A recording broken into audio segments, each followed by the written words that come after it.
In today's biased news, Israeli occupation forces falsify evidence to justify the storming of a hospital. The presidents of China and the US are set to hold crucial face-to-face meetings, and toy makers are facing a rough holiday season.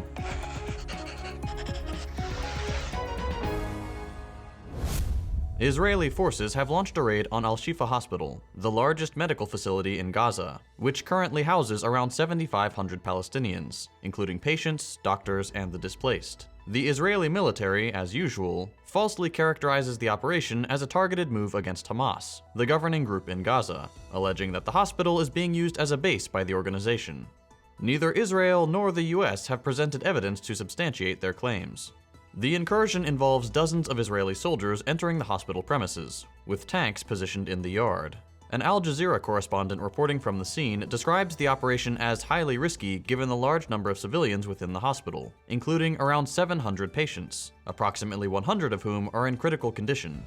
Additionally, over 1,000 medical staff are reportedly trapped on site, hampered by Israeli-imposed shortages of medicine and fuel, making it nearly impossible to provide adequate care. A surgeon at the facility has reported heavy gunfire and explosions within the compound. He expressed the fear of those inside, stating, "We don't know what they will do to us. We don't know whether they will kill people or terrorize them." The raid comes amidst a backdrop of ongoing attacks in the surrounding area, with the Israeli government issuing evacuation threats, which Palestinian medical officials have bravely rejected, citing an unwillingness to abandon patients.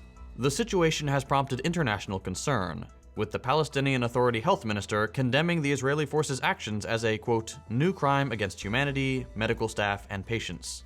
Hamas correctly holds Israel and US President Joe Biden responsible for what they label a, quote, barbaric crime against a medical facility protected by the Fourth Geneva Convention. While the US dutifully plays along with Israel's false information suggesting that Hamas uses Gaza's hospitals, including Al-Shifa, for military purposes, it feigns concern and expresses caution and publicly opposes airstrikes on hospitals. Hamas denies using hospitals as bases and invites the United Nations to send investigators to verify the claims, which of course Israel will never allow. Legal experts stress that Israel must produce evidence to justify the attack on a civilian object under international humanitarian law. This puts the apartheid regime in a tricky situation, as they cannot produce convincing evidence for a lie, and their propaganda machine hasn't been putting out their best work as of late. The situation raises concerns of Israeli occupation forces normalizing attacks on hospitals as regular military operations, further accelerating the ethnic cleansing of the Gaza Strip. Xi Jinping and Joe Biden are set to hold a crucial face-to-face meeting in San Francisco, marking their first in-person encounter since last year. The meeting is seen as significant given the complex global landscape and challenges in post-pandemic economic recovery. Experts emphasize the importance of healthy and respectful China-US relations, considering them as arguably the most crucial bilateral relationship of our time. The Asia-Pacific region, a key economic powerhouse, relies heavily on both China and the United States, with the two nations being described as the stabilizing anchor and engine of the region. A recent report highlights China's pivotal role, contributing significantly to Asia's economic recovery. Cooperation between the US and China is seen as mutually beneficial, with positive relations benefiting the entire region, and conversely, strained ties having adverse effects.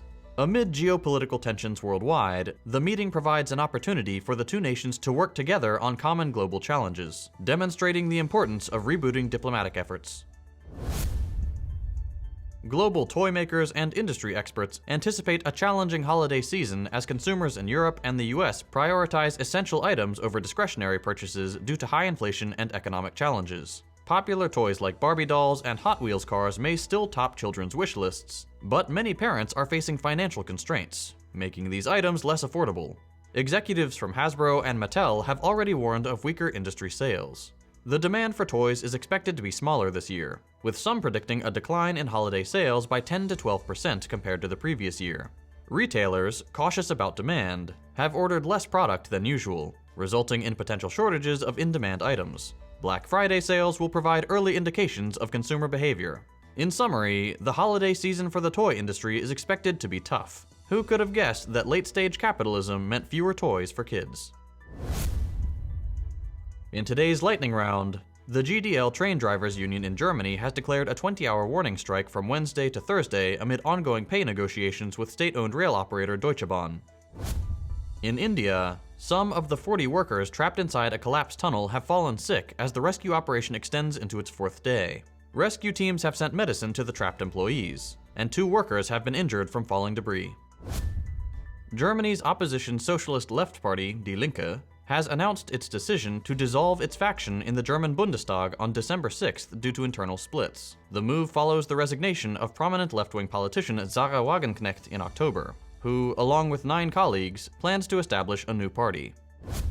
The European Union has pledged to provide Ukraine with 1 million rounds of artillery by March 2024, but currently it's delivered less than 1/3 of the promised supply.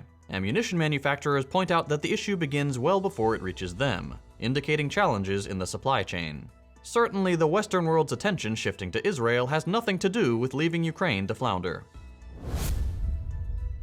And in positive news for the day, over 250,000 women in England may soon benefit from the drug anastrozole, traditionally used to treat breast cancer.